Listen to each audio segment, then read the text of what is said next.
Hello दोस्तों, welcome back. आज की इस वीडियो में हम डिस्कस करने वाले हैं रिटर्न फाइलिंग के बारे में। जैसा कि आपको पता है, रिटर्न का सीज़न शुरू हो चुका है। 31 जुलाई हमारे ITR फाइलिंग की ड्यू डेट है। एक्सेप्ट वो लोग जिनका बिजनेस है और उनकी ऑडिट होती है, उनका आपका अक्टूबर में जाना है। तो सर, सबसे पहले हमने देखेंगे कि ITR फाइलिंग से पहले हमारे मन में जो चीज़ आती है वो ये कि सर न्यू रेजिम लें या ओल्ड रेजिम लें। तो सर, ओल्ड रिजीम और न्यू रिजीम, इन दोनों में क्या डिफरेंस है? सबसे पहले मैं बात करूँ ओल्ड रिजीम की, जो हमारा चला आ रहा है। इसमें क्या है? इसमें सर आपका जीरो से आपकी स्लैब, सबसे पहले हम डिस्कस करते हैं टैक्स की स्लैब रेट्स। तो स्लैब रेट्स क्या है? 0 से 2.5 लाख तक नो टैक्स, 2.5 लाख से 5 लाख तक 5%, 5 लाख से 10 लाख तक 20% और 10 लाख से ऊपर 30%। ठीक है, ये तो आपका हो गया स्लैब रेट। लेकिन यहाँ पर एक रिबेट आता है कि अगर आपकी इनकम ही अप टू 5 लैक्स है, अगर आपकी 5 लैक्स तक की इनकम है तो आपका टैक्स 0 है। ठीक है, और अगर इनकम 5 लाख से ऊपर जाती है फिर ये स्लैब रेट अप्लाई हो जाएंगे, फिर आपकी 2.5 लाख से ही टैक्स लगना शुरू हो जाता है।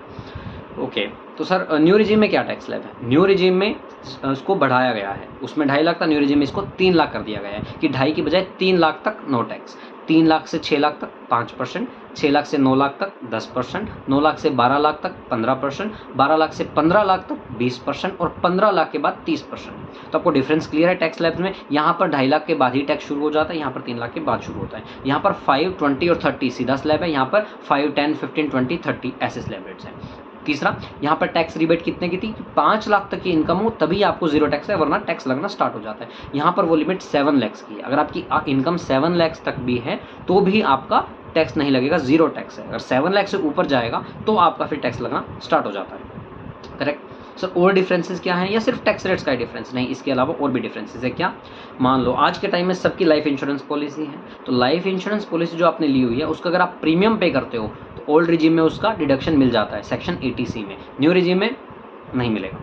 आज के टाइम में health insurance policy, medical policy सबने ली हुई होती है, ठीक है ना? तो उसमें उसका जो प्रीमियम जाता है ना, चाहे आपका खुद का हो या आपके पेरेंट्स का हो, उसकी भी आपको डिडक्शन मिलती है। तो सर ओल्ड रिजीम में मिलती है? मिलती है। न्यू रिजीम में मिलेगी?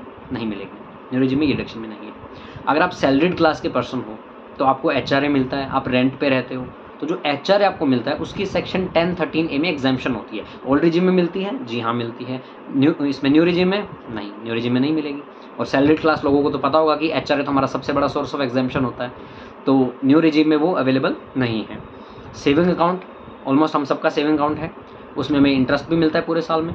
तो सर उसका ना एक सेक्शन है 80TTA और TTB, उसमें क्या होता है, आपको 10,000 रुपये तक का इंटरेस्ट इनकम है वो एक डिडक्शन मिल जाती है। तो ओल्ड रिजीम में मिलेगा? जी हाँ मिलेगा। न्यू रिजीम में मिलेगा? नहीं मिलेगा। न्यू रिजीम में आपको इसकी डिडक्शन नहीं है। तो आप देख सकते हो बहुत सारे डिफरेंसेस हैं यहाँ पर। वो अब आपको क्या ऑप्ट करना है? अब ये सब सुनने के बाद आप बोलोगे सर प्रोविजंस तो समझ में आ गए, हम ऑप्ट कौन सा करें? तो भाई ऑप्ट कौन सा करें वो तो आपका केस टू केस पे डिपेंड करेगा। आप एक कैलकुलेशन करो जिसमें कि आपको देखना पड़ेगा कैलकुलेट करके कि आपका न्यू रिजीम में टैक्स सही बन रहा है या ओल्ड रिजीम में बन रहा है। ठीक है, न्यू रिजीम जो है वो एक डिफ़ॉल्ट रिजीम है। आपको अगर न्यू रिजीम में जाना है तो आपको कुछ भी नहीं करना, कोई स्टेप नहीं लेना, सिंपल सीधा आप ITR फाइल कर सकते हो। ठीक है, लेकिन अगर आपको ओल्ड रिजीम में जाना है तो आपको न्यू रिजीम से ऑप्ट आउट करना पड़ेगा। न्यू रिजीम से ऑप्ट आउट करना पड़ेगा। दैट मीन्स कि आपको ITR फाइल करते वक्त ये सेलेक्ट करना पड़ेगा कि मैं न्यू रिजीम से बाहर जा रहा हूँ, मतलब मैं ओल्ड रिजीम में जा रहा हूँ। और अगर आप बिजनेस क्लास के पर्सन, देखो अगर सिर्फ सैलरी इनकम है आपकी तो आपको सिर्फ ITR में ही ऑप्शन सेलेक्ट करना है। लेकिन अगर आपकी बिजनेस इनकम भी है, आप PGBP इनकम ITR में कर रहे हो, तो फिर आपको एक फॉर्म 10IEA ये फाइल करना पड़ेगा न्यू रिजीम से ऑप्ट आउट करने के लिए और ओल्ड रिजीम में जाने के लिए। ठीक है, तो ये आपको ITR फाइलिंग से पहले करना है। तो आई होप ये वीडियो आपको एक अच्छा ओवरव्यू दे देगा कि किस तरह से आपको चूज़ करना चाहिए, क्या क्या चीज़ें आपको ध्यान रखनी है अपना ये रिजीम सेलेक्ट करते वक्त। इसके बाद अगर आपकी कोई क्वेरीज हैं तो आप उनसे कमेंट्स में पूछ सकते हैं या फिर मुझे टेलीग्राम पर पिंग करके भी डायरेक्टली पूछ सकते हैं। Thank you so much.